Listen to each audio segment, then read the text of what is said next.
Intanto la contestata AIA del rigassificatore ha fatto saltare il vice direttore della direzione regionale ambiente Piero Giust dopo la denuncia per falso in atto pubblico, ma il funzionario, definendo inconferenti i pareri negativi di comune, provincia e azienda sanitaria, ha agito in autonomia o su input di qualcuno, e ora questo qualcuno gli ha tolto l'appoggio? Sulla rimozione di Giust, Bucci del PDL ha chiesto chiarezza alla Giunta.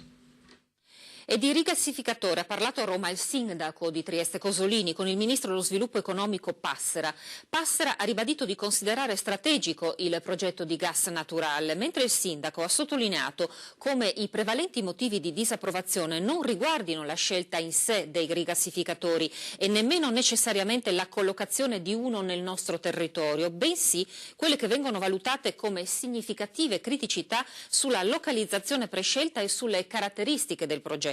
Cosolini ha anche affrontato il tema del futuro della Ferriera, mentre con il sottosegretario alla Presidenza del Consiglio Catricalà ha parlato della necessità di un'intesa per il miglioramento dei collegamenti ferroviari.